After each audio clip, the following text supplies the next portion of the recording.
You should have sold it to me, Nathan. Patricia Langford said it while his house was still burning. Nathan Cole turned from the fire engines lining the gravel drive and looked at her across the fence. What did you say? Patricia seemed to realize she had spoken too quickly. I said this didn't have to happen. We offered you a fair price. Behind her stood Warren Pike, the development consultant for Briarwood Heights, along with two board members Nathan recognized from months of meetings. None of them had any reason to be at Cole Ridge after 10 o'clock on a Thursday night. Nathan looked back at the house. His father had built it nearly 40 years earlier, back when the nearest subdivision was miles away and the eastern pasture ran uninterrupted to the county road. Now firefighters moved through smoke and flashing red light where the front porch had been. Nathan wanted to ask Patricia what she knew. He wanted to ask why Warren was there. Instead, he pulled out his telephone. What are you doing? Patricia asked. Taking pictures. He photographed the vehicles first, then the people standing near them. Warren turned slightly away. Come on, Nathan, Patricia said. Do you really think this is the time? I think it's exactly the time. He walked toward the eastern side of the property, staying outside the area firefighters had marked off. The camera mounted near the house was hanging at an angle. Its cable had been disconnected. Nathan stopped. That happened in the fire? Warren asked from behind him. Nathan glanced at him. I don't know yet. Patricia folded her arms. It's an old house. Old electrical systems fail. Nathan looked at her. Who said anything about electrical? Patricia's face changed for just a moment. Nobody. I'm saying it's possible. Sure. Nathan photographed the camera without touching it. Anything else I should know before the investigator gets here? Don't start this, Patricia said. Start what? Turning an accident into another fight with the association. Nathan stared at her. For months she had called his ranch an obstacle, his fence a violation, and his refusal to sell unreasonable. Now his house was burning, and she was already calling it an accident. I haven't called it anything, he said. You have. Warren stepped toward Patricia and said something too quietly for Nathan to hear. A fire investigator approached a few minutes later and introduced himself as Daniel Reeves. Nathan gave him the property information and explained that several security cameras had stopped transmitting that evening. Don't move anything around that eastern fence until you have documented it, Nathan said. Reeves looked toward the damaged camera. Was there a problem here before tonight? Nathan glanced at Patricia.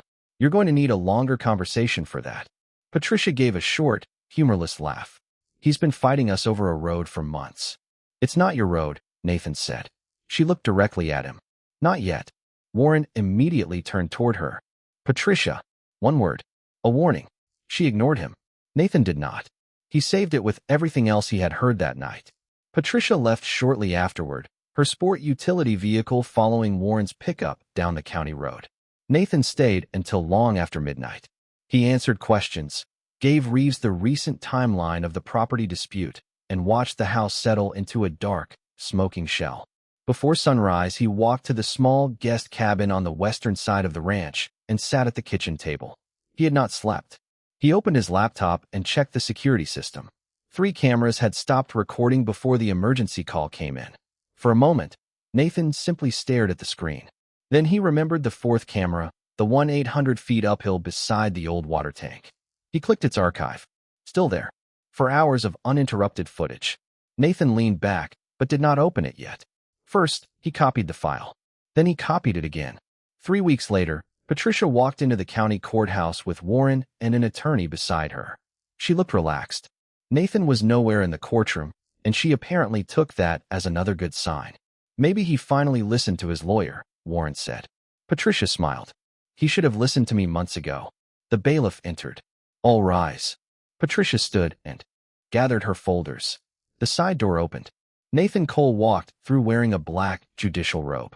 Warren stopped breathing for a second. Patricia's smile disappeared. Nathan crossed to the bench, took his seat, and opened the morning docket as if Patricia were not even there. She leaned toward her attorney. Why is he up there? The attorney did not answer immediately. He was staring at Nathan too. Patricia had spent months threatening a man with courts, liens, legal fees, and property enforcement. She had never once bothered to find out what he did for a living, and she still did not know what the camera on the hill had recorded. For months earlier, Patricia Langford had come to Cole Ridge asking for only 300 feet of land. That was how she described it anyway. 300 feet, Nathan. You have almost 400 acres out here. You'd barely notice it. Nathan stood beside the eastern fence while Patricia spread a development map across the hood of her black sport utility vehicle. Warren Pike held one corner against the wind. On the map, a red line crossed Nathan's pasture and connected Briarwood Heights to the county highway. "I'd notice a road," Nathan said. Patricia smiled. "An access road. Still a road." Briarwood Heights was building an $8 million clubhouse on the ridge above Coal Ridge, with an events hall, a swimming pool, and a wide terrace overlooking the valley. The problem was access. The existing construction route looped almost 2 miles around steep ground before reaching the site. Patricia's proposed route across Nathan's ranch was less than half a mile. Warren tapped the map. "This saves the association a lot of grading." "In time," Patricia added. "Everybody wins." Nathan looked at the red line again. It passed close to the ranch house, crossed pasture his family had used for decades, and turned a quiet section of Coal Ridge into the front door for Patricia's development. "No." Patricia blinked. "You haven't heard the offer." "I heard what you want." "Nathan, we're talking about a narrow strip of land." "My land." Warren looked down at the map. Patricia kept smiling. "Fine. $180,000.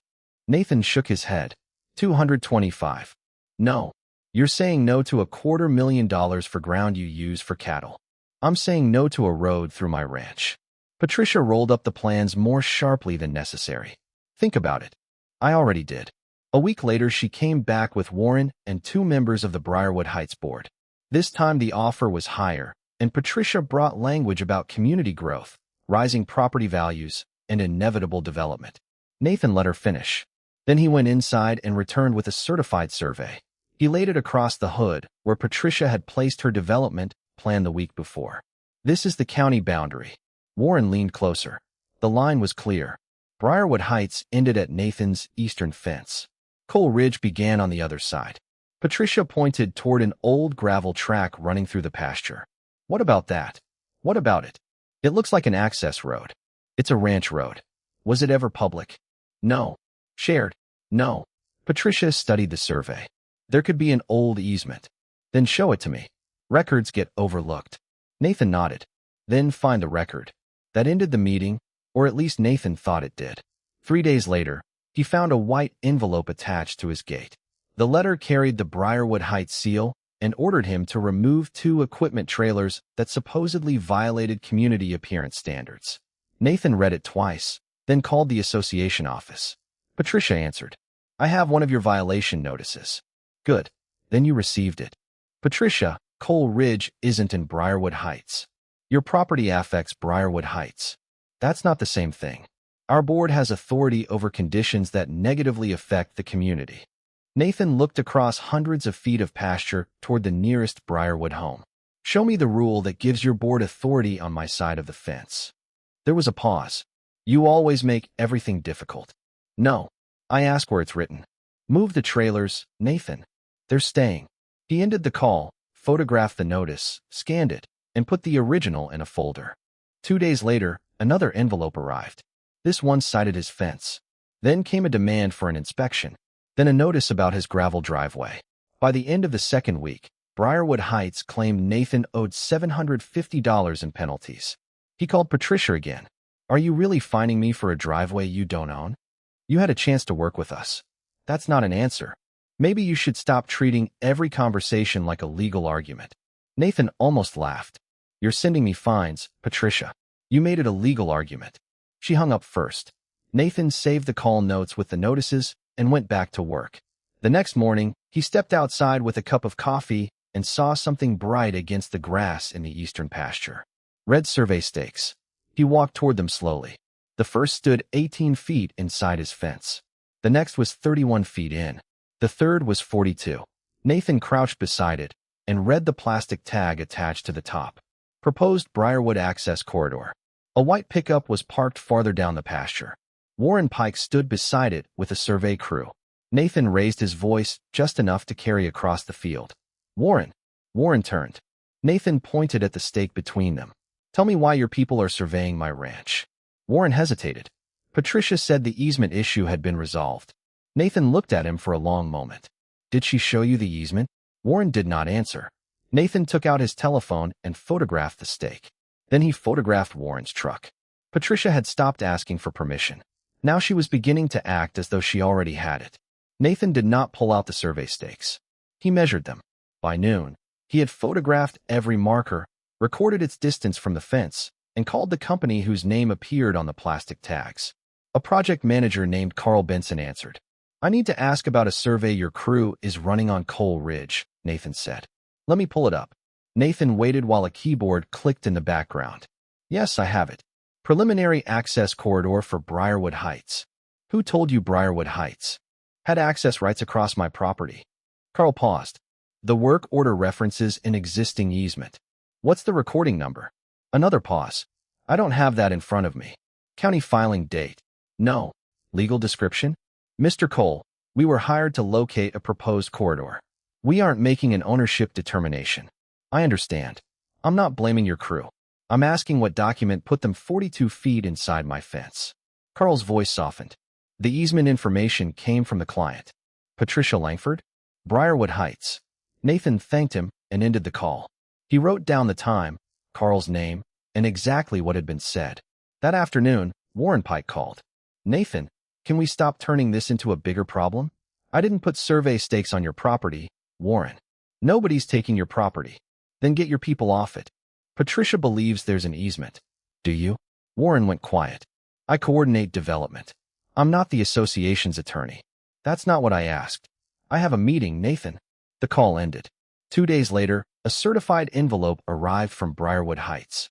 Patricia had finally produced what she called a notice of shared access enforcement. Nathan sat at his kitchen table and read it slowly. It referred to a historic utility easement, but listed no recording number, no filing date, and no legal description. He called Patricia. "I have your easement notice. Then we can stop wasting time." "Where is the easement?" "You're holding it." "No. I'm holding a letter saying one exists." Patricia exhaled. "Our legal team reviewed the property history. Send me the recorded instrument." "Nathan, just send it. You aren't the only person with rights here. On my ranch, you need to prove yours." She ended the call. Nathan requested certified property records from the county and compared them with the deed his family had held for decades. There was no Briarwood Heights easement, no association access corridor, nothing giving Patricia control over the eastern pasture. The next fine arrived anyway. Then another. $750 became $1,200, then $2,400. 1. Notice accused him of obstructing community access because his private gate remained locked. Nathan stared at that sentence long enough to shake his head. He scanned the page and added it to the file. The dispute stopped being funny at the next Briarwood Heights board meeting. Nearly 60 residents filled the clubhouse meeting room when Patricia displayed a large map showing the proposed development. Nathan sat in the back. "The eastern access issue is being resolved," Patricia announced. "A neighboring landowner has unfortunately chosen not to cooperate, but the association has historical rights in that corridor." Nathan raised his hand during public comment. Patricia saw him and forced a smile. "Mr. Cole, I assume you'd like to respond." Nathan walked to the microphone. "I have one question. What is the recording number for the easement?" Patricia looked toward the association attorney, who was not present. "This isn't the place for a technical property discussion. You just told 60 people you have historical rights across my land." A few residents turned toward Patricia. "Our professionals have reviewed it. Then there should be a recorded document." "There are several documents involved." "Name one." The room went quiet. Patricia's smile disappeared. "You're obstructing a community project over 300 feet of unused pasture." Nathan nodded toward the map. "That wasn't my question." Patricia gripped the edge of the table. "You're not in a courtroom, Nathan." "No. I'm asking for a piece of paper." He turned toward the board secretary. "Would you please put my question and her answer in the minutes?" The secretary looked at Patricia before nodding. Nathan returned to his seat. Across the room, Elaine Mercer, the association treasurer, was watching Patricia instead of him. 3 days later, Nathan received another certified letter. Briarwood Heights now claimed he owed $6,800. Attached was a new boundary drawing. Nathan spread it beside the certified county survey on his kitchen table. The lines should have matched. They did not. On the new drawing, the eastern boundary had shifted west far enough to place most of Patricia's proposed corridor inside the area of Briarwood Heights claimed it could regulate. Nathan called Warren. I'm looking at the new boundary map. Silence. Warren, who moved the line? You need to talk to Patricia. I'm talking to you. Then I'm telling you to talk to Patricia. Did you approve this drawing? Warren did not answer. Nathan looked through the kitchen window toward the eastern pasture. A white pickup had just turned off the county road and stopped on his side of the fence. He recognized it immediately. Warren's truck. Nathan picked up his telephone and walked outside. The argument was no longer about 300 feet of pasture. Someone was beginning to rewrite where Coal Ridge ended. Nathan reached Warren's pickup before Warren had finished climbing out. Fresh orange paint marked 3 fence posts behind him, and a young survey technician stood 20 yards away holding a measuring rod. Nathan stopped beside the truck. You told me to talk to Patricia. Warren shut the door. I did. Now you're back on my land. We're verifying the revised boundary. With whose permission? Warren rubbed a hand across his jaw. Nathan, I'm trying to do my job. So am I. Get your crew back across the fence. The technician looked at Warren. Warren lowered his voice. Patricia says the new survey controls until the dispute is resolved. Patricia can say the moon belongs to Briarwood Heights. That doesn't make it true. I'm not fighting you over this. Good. Nathan pointed toward the county road. Then leave. Warren stared at him for a moment, then waved the technician back. Pack it up. Nathan stepped aside as they loaded their equipment. He photographed the truck, the orange markings, and the tire tracks before Warren drove away. He left the paint exactly where it was. That evening Patricia called. You interfered with an authorized survey today. Nathan was standing at the kitchen counter with the certified county map open in front of him. Authorized by who? The association. That's the problem, Patricia. You keep authorizing yourselves. We have a boundary dispute. No. You have a drawing that moved a property line. Our surveyor disagrees with yours. Mine is the recorded county survey. Then let the attorneys sort it out. Nathan looked through the window toward the eastern pasture. Until they do, keep your people off Coal Ridge. Patricia laughed once. You really think that fence makes you untouchable? No. I think it marks where your authority ends. She hung up. 4 days later, Nathan returned from buying feed and found 2 Briarwood Heights maintenance trucks near the old gravel track. Warren was there again. This time Nathan stayed in his truck and started recording before anyone noticed him. One worker measured the road while another photographed the pasture. Warren saw Nathan and immediately raised his hand. All right, everybody out. Nathan stepped from the truck. Who sent you? We're done here. Patricia? Warren shut his clipboard. Don't drag me into whatever this has become. Nathan glanced at the Briarwood logo on the trucks. You drove onto my ranch with her maintenance crew. You're already in it. Warren had no answer. That night Nathan sat at the kitchen table looking through months of notices, photographs, emails, and call notes. The pattern bothered him more than any single incident. Every time Patricia failed on paper, someone came farther onto the property. He called a security company the next morning. The installer, Mike Hanley, walked the ranch with him and suggested 4 cameras around the house, driveway, eastern fence, and equipment barn. Nathan pointed uphill toward an old water tank. Put one there too. Mike squinted at the ridge. That's almost 800 feet. Can you make it independent from the house system? Solar power, cellular connection, separate storage. It'll cost more. Do it. Mike smiled. Expecting trouble? Nathan looked toward Briarwood Heights. I'm expecting people to keep pretending they're lost. Within a week, 5 cameras covered the important approaches to Coal Ridge. The hill camera was mostly there to watch a livestock lane, where cattle occasionally pushed against an aging section of fence. Nathan liked that it also captured the eastern road. Recordings were backed up remotely, and he moved copies of his deed, certified surveys, violation notices, and correspondence to secure storage away from the ranch house.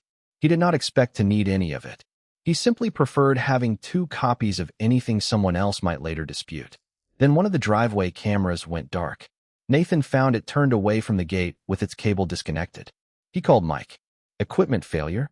Mike asked. Maybe. You sound like you don't believe that. I believe we should check the recording.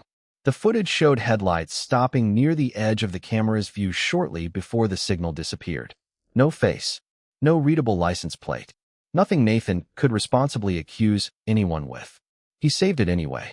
At the next Briarwood meeting, Patricia announced that construction planning would continue. Nathan asked again for the easement. She refused to discuss it. From the treasurer's table, Elaine Mercer finally spoke. Patricia, do we actually have a recorded easement? Patricia turned toward her. Elaine, this has been reviewed. That wasn't what I asked. The room became still. Patricia closed the folder in front of her. We will discuss financial matters in executive session. Elaine leaned back, but Nathan caught her expression. She was no longer comfortable with what she was hearing. 2 nights later, Nathan was locking the equipment barn when his telephone vibrated. The message came from a number he did not recognize. He read it once, then again. Sell the corridor before you lose more than land. Nathan stood alone beneath the barn light, staring at those words. For the first time since Patricia had arrived with her development map, 300 feet of pasture no longer felt like the real threat. Nathan did not answer the message. He took a screenshot, saved the number, wrote down the time, and forwarded everything to the sheriff's office the next morning. The deputy who took the report looked over the earlier trespass notes and frowned. You think this came from the HOA? I think I don't know who sent it. That's a careful answer. It's the only one I can prove. For the next 6 days, Coal Ridge went quiet. No survey crews. No violation letters. No calls from Patricia. Nathan almost preferred the arguments. Silence gave him nothing to measure. On Thursday afternoon, he drove 23 miles into town for an appointment at the county records office. Certified copies he had requested weeks earlier were ready, and he wanted to compare them with the boundary drawing Patricia had been using. Before leaving the ranch, he checked the cameras. All 5 were online. As he pulled onto the county road, he noticed a dark pickup parked near the entrance to Briarwood Heights. He slowed just enough to look at it, then kept driving. The records appointment ran late. Nathan was comparing 2 older parcel maps when his telephone vibrated. Driveway camera offline. He stared at the alert. 10 seconds later, another appeared. House camera offline. Then the eastern fence camera disappeared. Nathan stood so quickly that the clerk looked up. Everything all right? I don't know yet. He called Mike Hanley while heading for the parking lot. Mike, I just lost 3 cameras. At once. Within a few minutes. Nathan heard typing. The barn camera is still talking to me. So is the hill unit. Can you see the driveway? Give me a second. Nathan unlocked his truck. Mike came back on the line. I have headlights on the eastern road, but the hill camera is too far out for a clean live image. Nathan started the engine. Save everything. It's already going to remote storage. Before Nathan reached the highway, another call came in. It was his neighbor, Tom Avery. Nathan, where are you? Town. You need to get back here. There are fire trucks headed toward your place. Nathan's hand tightened around the steering wheel. The house. I can't see from here. Just get back. By the time Nathan reached Coal Ridge, emergency vehicles filled the gravel drive. A firefighter stopped him at the entrance. Mr. Cole. Yes. Stay here for now. Crews are working around the house. Nathan looked past him and saw smoke rolling above the roofline. For several seconds he said nothing. His father had framed that house with 2 friends and a borrowed nail gun nearly 40 years earlier. Nathan knew which floorboard outside the kitchen squeaked in. Winter. He knew where his mother had marked his height on the pantry door when he was a boy.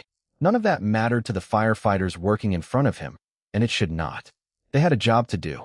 Nathan stepped back and let them do it. Then he noticed the people standing near the eastern fence. Patricia, Warren, 2 Briarwood board members. Nathan walked toward them. Patricia spoke first. You should have sold it to me, Nathan. He stopped. What did you say? I said this didn't have to happen. We offered you a fair price. Warren looked at her. Patricia, stop. Nathan looked from Warren to Patricia. Why are you here? We saw the emergency vehicles. All 4 of you. Patricia crossed her arms. Briarwood Heights is right next door. 2 miles by road. What exactly are you accusing me of? Nothing. Nathan pulled out his telephone. Not yet. He photographed the vehicles, the people, and the eastern approach. Near the house, he found one camera hanging crooked with its cable disconnected. Warren came up behind him. Could the fire have done that? Maybe. Patricia shook her head. The house was old, Nathan. Electrical systems fail. Nathan turned slowly. Who told you it was electrical? She hesitated. Nobody. It's obvious that it could be. Then why are you explaining it before the fire investigator has? Because you're already looking at me like I did something. I'm looking at a disconnected camera. Patricia's voice sharpened. Don't turn an accident into another excuse to attack the association. Nathan held her gaze.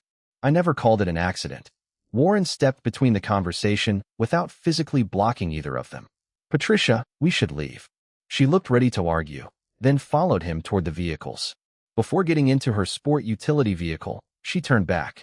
This changes the value of that land, Nathan. You know that. Warren closed his eyes for a second. Nathan heard every word.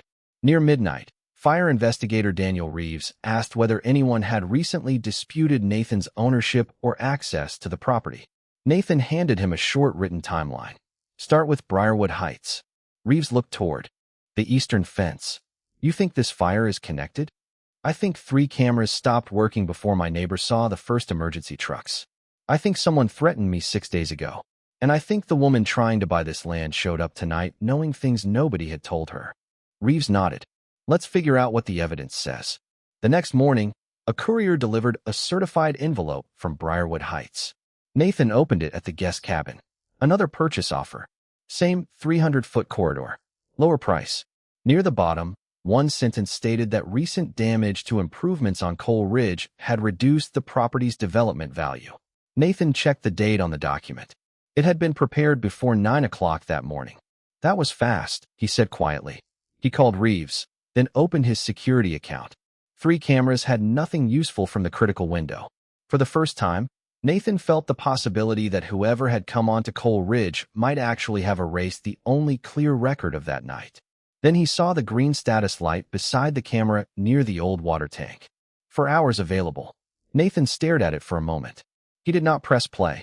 He downloaded the file first, copied it twice, and stored each copy separately. Only then did he open the footage. The first 20 minutes showed almost nothing. Wind moved through the pasture. A pair of cattle crossed the lower edge of the frame. Headlights passed on the county road and disappeared. Nathan sat alone in the guest cabin with the volume low and the time counter moving across the bottom of the screen. Then, at 9:47, a dark pickup turned onto the eastern access road. Nathan leaned closer. The camera was too far away to show a face or license plate, but the truck had a silver toolbox mounted behind the cab and a Pale Company logo on the driver's door. It stopped beyond the house camera's field of view. 11 minutes later, another vehicle entered. Nathan checked the security log on his telephone. At 10:12, the driveway camera had gone offline. At 10:18, the house camera disappeared. At 10:21, the eastern fence camera stopped transmitting. The camera on the hill never missed a second. Come on, Nathan whispered, watching the screen. At 10:38, the dark pickup came back into view. For 2 seconds, it passed beneath the security light near the livestock gate. The image sharpened just enough for Nathan to recognize the shape of the logo. He had seen it on trucks used by the site preparation company working with Warren Pike. Nathan paused the video. His first instinct was to call Warren. He even picked up his telephone. Then he put it back down. A recognizable truck was not proof of why it had been there. He called Daniel Reeves instead. I found something. How good? Good enough that you should see the original file before I start guessing. Reeves arrived that afternoon with another investigator. Nathan played the footage once and handed over a copy with the original time data. Reeves pointed at the screen. You know that company? I've seen their trucks around the Briarwood project. That's all you know? That's all I can prove. Reeves nodded. Keep doing that. The fire investigation was moving in the same direction. Reeves would not give Nathan a final conclusion, but he was clear about one thing. We aren't treating the electrical system as the explanation Patricia gave you. Nathan looked at him. So she guessed wrong. Or she guessed early. I'm not telling you which one yet. Investigators began pulling roadside camera footage and contractor records. 2 days later, Reeves called. That pickup belongs to Mason Site Services. Does that name mean anything? Nathan opened his Briarwood file. Warren used them for the clubhouse grading. How do you know? Their name is on a work notice Patricia sent me. Send me a copy. The next break did not come from a camera. It came from Elaine Mercer. She called Nathan shortly after 7 the following morning. Her voice was barely above a whisper. Can we talk somewhere that isn't Briarwood? About what? The corridor. Nathan sat up. Elaine, if this is about the investigation, you may want an attorney before you talk to me. I'm not asking you for legal advice. Then what are you asking? For 20 minutes. They met at a diner off the county highway. Elaine was already in a booth when Nathan arrived. She had a cup of coffee in front of her that she had barely touched. Nathan sat across from her. What happened?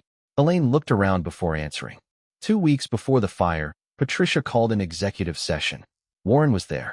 I remember you asking about the easement at the public meeting. That was before I saw the payment.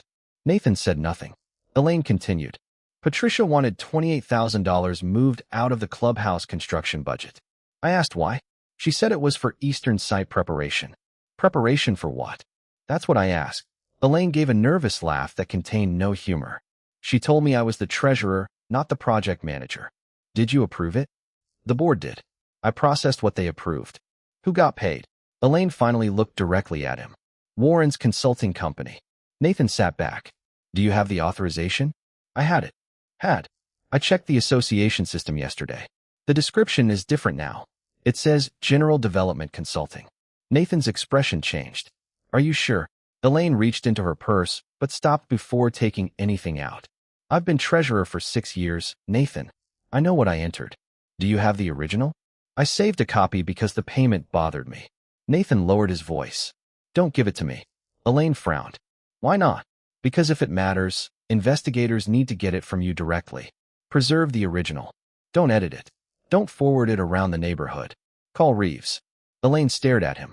You really think this is that serious? Nathan looked through the diner window, toward the highway. My house is gone, Elaine. She looked down at her coffee. Patricia told us the corridor had to be cleared before the next negotiation with you. Nathan turned back to her. Those exact words. Cleared before the next negotiation. Who else heard her? Warren. 3 board members. Me. Nathan nodded slowly. Tell Reeves exactly that. Nothing more, nothing less. That afternoon, investigators confirmed that Mason's site services had a truck matching the hill footage working under a subcontract connected to Warren's company during the week of the fire. Then Reeves called again. Nathan, Warren has retained an attorney. That was quick. It gets quicker. His attorney contacted us first. Nathan went quiet. Reeves continued. Warren kept emails. From Patricia? I can't discuss the contents yet, but I can tell you this much. He started asking her for written authorization weeks before your house burned. Nathan looked toward the blackened remains beyond the guest cabin. Warren had not suddenly become brave. He had become careful, and somewhere along the way, he had realized Patricia might eventually need someone else to blame. Warren did not call Nathan. His attorney called Daniel Reeves, and by the end of the week, the investigation had something it had been missing, Patricia's own words. Nathan learned about them only after Reeves was permitted to discuss the records. They met at the guest cabin late Friday afternoon. Reeves placed a notebook on the table but kept it closed. Warren started protecting himself about a month before the fire, he said. Protecting himself from Patricia? Looks that way. She kept giving instructions over the telephone. He kept asking her to put them in writing. Nathan almost smiled. She must have loved that. Apparently not. Reeves explained that several emails dealt with ordinary construction work, but others focused on Coal Ridge and the Eastern Corridor. In one exchange, Warren warned Patricia that no site work should happen beyond the Briarwood boundary until ownership and access were resolved. Patricia replied that the board had already authorized action necessary to keep the corridor schedule moving. Warren asked what that meant. Her answer was short. Remove the obstruction before the next negotiation. Nathan looked toward the window. The obstruction. That's what she wrote. Does she name the house? Not in that email. Nathan nodded. Then don't make it say more than it says. Reeves studied him.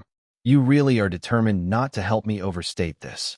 I've spent 4 months watching Patricia do that. I'm not joining her.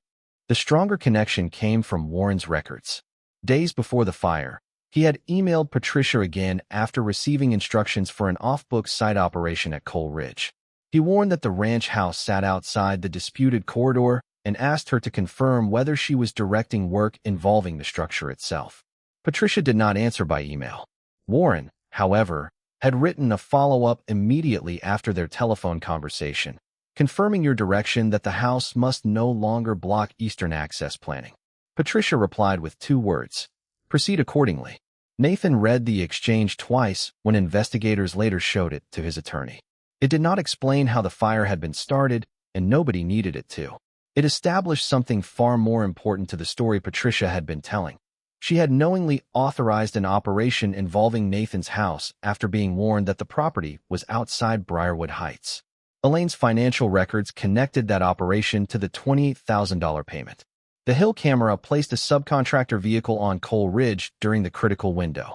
The disabled cameras established timing. Fire investigators had separately ruled out the electrical explanation Patricia offered before anyone asked her for one. Suddenly, Warren had a powerful reason to distance himself. Patricia reacted exactly as Elaine feared she would. At an emergency board meeting, she blamed Warren for exceeding his authority and accused Elaine of leaking confidential financial information. Elaine stared at her across the table. "You changed the payment description." Patricia's face tightened. "We corrected an accounting classification after investigators asked about it." "Be careful, Elaine." "I've been careful. That's why I kept the original." Nobody spoke for several seconds. One board member finally asked Patricia whether Warren had been authorized to conduct work at Cole Ridge. "He was authorized to keep the project on schedule," Patricia said. "That's not what I asked," Elaine replied. Patricia ended the meeting shortly afterward. The next morning, Elaine discovered that her access to the accounting system had been suspended. Patricia sent residents a notice saying the treasurer had been temporarily restricted because of an internal security review. That decision backfired almost immediately. Elaine contacted Reeves. So did the board secretary. Then 2 other directors came forward with saved emails and calendar invitations for meetings Patricia had described publicly as routine construction sessions. One invitation used a much clearer phrase: Eastern Corridor Action Plan. Patricia had spent months controlling the official minutes. She had forgotten about everyone's inbox. By Monday, Briarwood Heights had hired outside counsel. By Tuesday, the board suspended Patricia from presidential duties pending an independent review. She responded by sending Nathan a settlement proposal through her attorney. Briarwood Heights would cancel every fine, abandon the claimed easement, contribute toward rebuilding his house, and withdraw the disputed boundary map if Nathan sold the 300-foot corridor and released all related claims. Nathan's attorney, Rachel Bennett, read the offer across the table from him. 6 months ago, this would have sounded like a complete surrender. Nathan looked at the final page. "Except they still want the land." "They still want the land." "Then the answer is no." Rachel closed the folder. "I thought you'd say that." "Did they really think I'd sell it now?" "I don't think this offer is about the land anymore." Nathan looked at her. "What is it about?" "Making everything stop." It did not stop. The altered records, Warren's emails, Elaine's original authorization, and the independent fire findings were already outside Patricia's control. A week later, Rachel called Nathan at the ranch. "There's a scheduling conference at the courthouse Thursday morning. The matter has been assigned to a visiting judge because of your conflict." "Good. Patricia and her attorney have been notified." Nathan looked at his calendar. "What time?" 9:30. Nathan was quiet for a second. "My regular docket starts at 9. Rachel laughed softly. "Does Patricia know that?" "If she had ever looked me up, she would." Thursday morning, Patricia arrived early. She walked into the courtroom with Warren and her attorney, took a seat near the front, and placed 2 leather folders on the table. Nathan was nowhere in sight. Patricia leaned toward Warren. Maybe he finally learned to let his lawyer do the talking. Warren looked toward the judge's bench. "Patricia, there's something you should know." Before he could finish, the bailiff entered the room. "All rise. All rise." Patricia stood with everyone else, one hand resting on the leather folder in front of her. Warren Pike had gone strangely quiet beside her. "What were you going to say?" she whispered. Warren looked toward the side door. "You're about to find out." The door opened, and Nathan Cole walked into the courtroom wearing a black judicial robe. Patricia did not move. For months, she had talked to him like a stubborn rancher who needed to be pressured into understanding how the world worked. She had threatened him with fines, legal fees, property enforcement, and court action. Now the bailiff announced his name, and Nathan climbed the steps to the bench. Patricia turned sharply toward her attorney. "Why is he up there?" Her attorney stared at Nathan, then at the papers in front of him. "He's a county judge." "I can see that. Apparently you never mentioned it." Patricia looked at Warren. "Did you know?" "Not until this week." "And you didn't think that was worth telling me?" Warren gave her a tired look. "I tried about 30 seconds ago." Nathan opened the morning docket and began calling cases. He never looked toward Patricia. That bothered her more than if he had. She had expected confrontation from the beginning. She had expected Nathan to threaten her, insult her at board meetings, or use his position once the dispute became serious. He had done none of those things. He had photographed what happened, saved what was sent to him, reported what he could prove, and stepped away from anything he could not. Patricia leaned toward her attorney again. Is he hearing our case? No. Then why are we in his courtroom? Because we're early. Your scheduling conference is at 9:30. The visiting judge takes the bench after Judge Cole finishes his regular docket. Patricia sat back slowly. Nathan had recused himself before any court matter involving Cole Ridge reached a judge. He had not assigned himself anything. He had not arranged for Patricia to see him on the bench. She had simply arrived early at the courthouse and discovered the one fact she had never bothered to check. 25 minutes later, Nathan finished his docket. Court will stand in recess. He rose and disappeared through the side door. He never acknowledged Patricia. A clerk entered a few minutes later and began preparing the courtroom for the visiting judge. Patricia's attorney pulled his chair closer. Before this conference starts, I need a straight answer from you. About what? Warren's emails. Patricia's eyes shifted toward him. He's protecting himself. That's not an answer. Did you tell him to proceed with work involving Cole Ridge after he warned you the house was outside the disputed corridor? I told him to keep the project moving. Did you write proceed accordingly? Patricia said nothing. Warren opened his own folder. I asked her to confirm the instruction because I wasn't taking responsibility for it. Patricia turned toward him. You were the development consultant. I wasn't the property owner, Patricia. Neither was Nathan, according to the boundary review we had at the time. Her attorney immediately interrupted. Stop. Patricia looked at him. What? That boundary drawing has already been contradicted by the certified county survey. Don't build another explanation on it. For once, Patricia listened.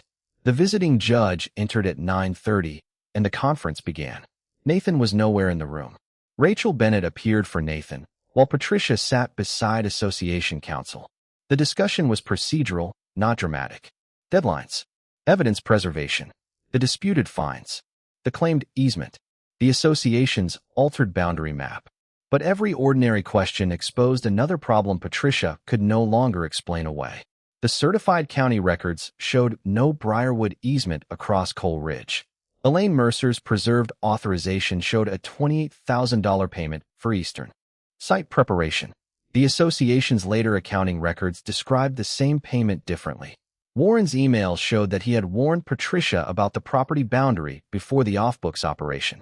The Hill camera placed a subcontractor vehicle on Cole Ridge during the same window when 3 security cameras stopped transmitting. Investigators had separately rejected the electrical explanation Patricia offered that night. Then Rachel produced the purchase offer Briarwood Heights had delivered the following morning. Patricia's attorney looked at the preparation time printed in the document history. When was this drafted? Rachel asked. Association counsel requested a moment to review it. Patricia whispered. It was just a revised offer. Her attorney turned toward her. At 8:14 in the morning, she did not answer. Outside the courtroom, Warren's attorney was already cooperating with investigators, and Elaine's original records had been preserved beyond the association system. Patricia could change a meeting description. She could suspend a treasurer. She could blame a consultant.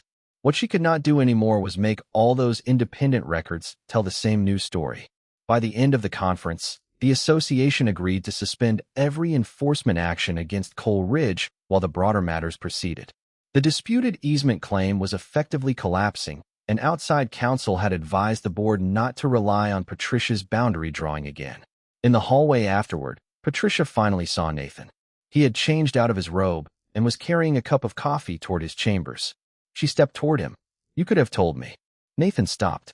Told you what? That you were a judge. He looked at her for a moment. Would it have changed where my fence was? Patricia had no answer. Would it have created the easement you could never show me? She looked away. Nathan lowered his voice. You didn't need to know what I did for a living, Patricia. You needed to know where your authority ended. He walked away. Patricia remained in the hallway beside the attorney she had hired to defeat a rancher she thought didn't understand. The law. On the wall across from her was the courthouse directory. Nathan Cole's name had been there for years. Nothing about him had been hidden. Patricia had simply never thought he was important enough to look. By early spring, the red survey stakes were still standing in the eastern pasture. Nathan had left them there through the investigation, through the insurance reviews, and through months of legal filings. One Saturday morning, he finally carried a pair of work gloves out to the fence and pulled up the first stake. Tom Avery, his neighbor from down the county road, was helping repair a gate nearby. Been waiting a long time to do that? Tom asked. Nathan tossed the stake into the bed of his pickup. Long enough. You going to keep one? Why would I do that? Tom grinned. Souvenir. Nathan looked at the bright red marker. I have enough paperwork to remember Patricia. He pulled out the next one.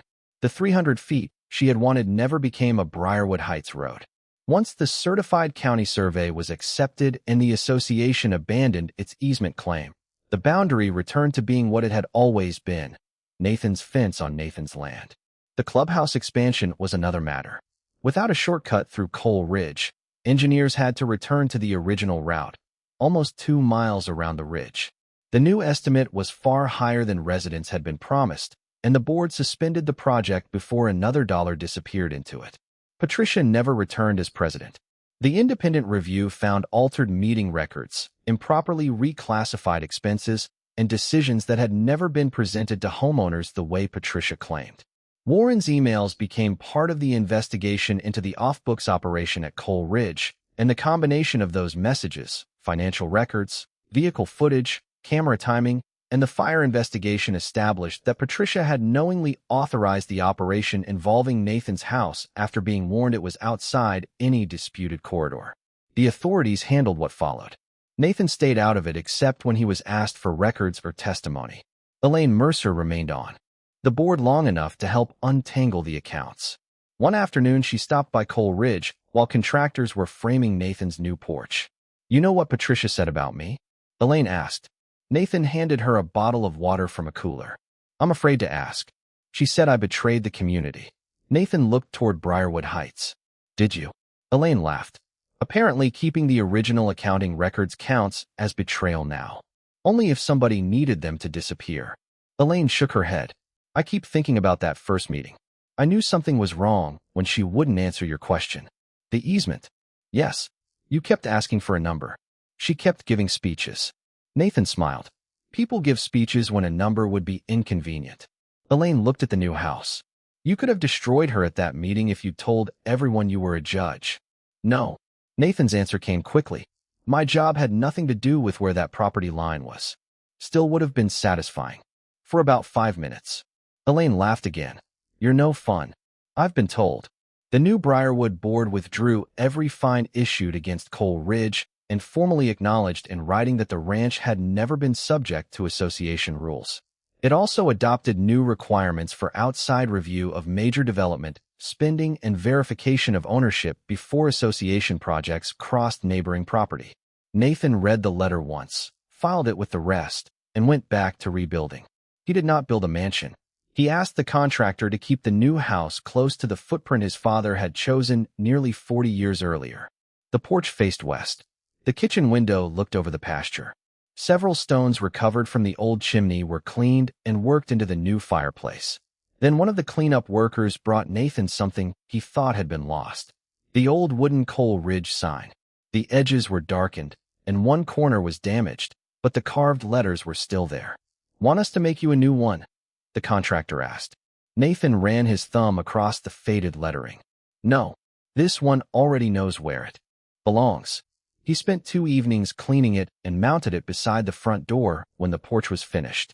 Months after the fire, Nathan finally moved back into the house. On his first morning there, he carried coffee outside before sunrise and sat on the porch steps. Across the pasture, the eastern fence ran exactly where it had before Patricia arrived with her development map. Farther uphill, the old water tank caught the first light. Mike Hanley had asked whether Nathan wanted the remote camera removed now that the investigation was winding down. Nathan had told him to leave it. Not because he expected Patricia to return. She would not. He left it because that little camera had taught him something worth remembering. The things people overlook are often the things that last. Patricia had tried notices, fines, surveys, threats, and finally an operation she believed would remove the obstacle she could not buy. Every time Nathan refused to give her the reaction she wanted, she pushed farther. And every time she pushed farther, she left something behind. An email, a payment, a changed record, a witness, a timestamp. In the end, Nathan had not needed to outshout her or outmaneuver her from the judge's bench. He had only needed to keep the truth from being rewritten. Tom's pickup passed on the county road and gave 2 short honks. Nathan lifted his coffee in reply. The morning was quiet again. Briarwood Heights was still beyond the eastern pasture. Coal Ridge was still on this side. Nathan looked at his father's old sign beside the door. Then across the fence Patricia had spent months pretending she could move. She had wanted 300 feet. She had risked everything to take it. And after all of it, the boundary had not moved a single inch.